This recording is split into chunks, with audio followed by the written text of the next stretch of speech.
The winter of 1883 descended upon northern Michigan like a shroud, its icy grip tightening with each passing day.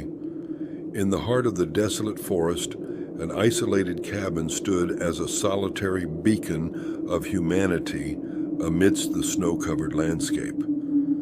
Here the Harper family, Samuel, Margaret, and their two children, Emily and Thomas, struggled to endure the bitter cold and the relentless hunger that gnawed at their bodies and souls.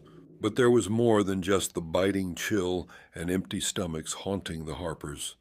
Whispers of ancient legends carried on the wind that howled through the trees spoke of a malevolent spirit known as the Wendigo.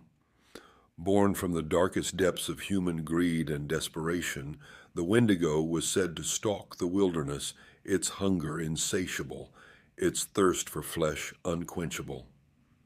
As the forest grew silent, an eerie sense of foreboding settled over the cabin, and the line between reality and myth began to blur. Strange shadows danced in the moonlight, and the trees whispered secrets that chilled the blood. Within the confines of their isolated sanctuary, the Harpers found themselves not only battling the elements, but also confronting the ancient evil that lurked just beyond the edge of their perception. And as the days stretched on and their desperation deepened, they would come to realize that the true horror of the winter was not just the cold, but the hunger within and the mystery of what lurked in the darkness, waiting to claim them. Winter of 1883 had settled over northern Michigan with an unrelenting grip. The Harper family's cabin, nestled deep within the desolate woods, was buried under a thick, suffocating blanket of snow. The forest, once a vibrant symphony of life, now stood silent and eerie, the trees heavy with the weight of winter.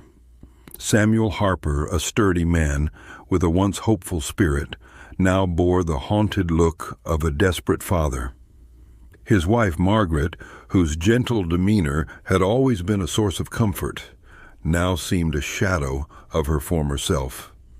Their children, Emily and Thomas, were the light of their lives, but hunger and cold had drained their youthful vitality, leaving them pale and fragile. The Harpers were unprepared for such an early and fierce winter. Supplies had dwindled faster than anticipated, and each failed hunting trip added to the gnawing anxiety that threatened to consume Samuel. The isolation of their cabin miles away from the nearest settlement turned from a peaceful retreat into a prison of ice and despair. The nights were the hardest. As the wind howled outside, Samuel would stoke the fire, trying to keep the cold at bay. But it always found a way in, seeping through the cracks and creeping into their bones. In the flickering light of the fire, the family huddled together, sharing stories to distract themselves from their growing hunger and the oppressive cold. It was during one of these nights that the first whispers of the Wendigo entered Samuel's mind. Planted by tales from the trappers he had once met, days turned into weeks, and the Harper family's situation grew increasingly dire. The meager rations they had left were barely enough to sustain them. Samuel's hunting trips became more frequent and more desperate, but the forest yielded nothing. The stillness of the woods began to feel unnatural, as if the very life had been sucked out of it. The Wendigo legend, once dismissed as mere superstition, began to haunt Samuel's thoughts. It was said to be a malevolent spirit born from the darkest depths of human greed and hunger. The Wendigo prowled the forest, preying on those who succumbed to cannibalism, turning them into insatiable beasts. These stories had always been just that, stories. But now, in the face of unrelenting hunger and the oppressive solitude, they seemed to take on a chilling reality. The first signs of change in Samuel were subtle. He found himself unable to satisfy his hunger, no matter how much he ate. His skin grew pallid, and his eyes, once full of determination, took on a hollow, haunted look. Margaret noticed the change, her fear for their survival now mixed with fear for her husband. One night, the whispers in Samuel's mind grew louder, urging him towards thoughts he would have once found abhorrent. The presence of the Wendigo seemed to linger at the edge of his consciousness, an icy grip tightening around his sanity. As he stared into the fire, he could almost see the shadowy figure of the beast, lurking just beyond the light, waiting for him to fall. The climax came on the coldest night of the season. The wind outside was a deafening roar, and the fire in the hearth struggled to stay alive. Samuel's transformation was nearly complete. His mind was a battleground, the whispers of the Wendigo overpowering his desperate attempts to hold on to his humanity. Margaret woke to find Samuel standing by the door, his eyes wild and unrecognizable. She pleaded with him, but he could no longer hear her. Driven by an insatiable hunger and the Wendigo's spirit, he left the cabin, disappearing into the snowstorm. Margaret's screams echoed through the night, swallowed by the howling wind. Samuel stumbled through the forest, the snow blinding and the cold biting, but he felt none of it. His mind was a haze of hunger and clarity, the Wendigo's spirit guiding him deeper into the woods. The final shreds of his humanity were stripped away as he succumbed to the curse, his body transforming into the monstrous figure of the Wendigo. The Harper cabin remained eerily silent in the following days. A search party from the nearest settlement, alarmed by the prolonged absence of any sign from the family, braved the snowstorm to check on them. What they found was a scene of unimaginable horror.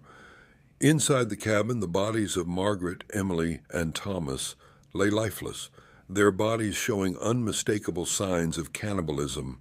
The horror and brutality of the scene were etched into the minds of the searchers, solidifying the legend of the Wendigo in their community.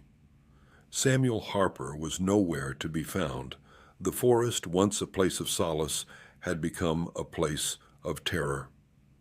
The searchers returned to their settlement, their faces ashen, their words few. The tale of the Harper family and the Wendigo would be whispered for generations, a chilling reminder of the darkness that lurked in the human soul. The legend of the Wendigo became a cautionary tale among the settlers. The fear of the malevolent spirit grew, ensuring that no one ventured too far into the woods alone. The presence of the Wendigo was felt in every gust of wind, in every shadow cast by the moonlight. The forest, once full of life, was now a place of dread. Hunters and trappers spoke of seeing a gaunt, shadowy figure lurking among the trees, its eyes glowing with a hunger that could never be sated. Samuel Harper had become the Wendigo, doomed to wander the icy wilderness in eternal hunger. The story ends with a reflection on the enduring power of the Wendigo legend. The harshness of the wilderness, the desperation of hunger, and the darkness of human greed are woven into the fabric of the community's collective memory. The final scene is of the forest, silent and foreboding, the wind whispering through the trees, a reminder of the hunger that still prowls within. The tale of the Harper family is a grim warning, a testament to the thin line between survival and savagery, and the monstrous transformation that can occur when that line is crossed.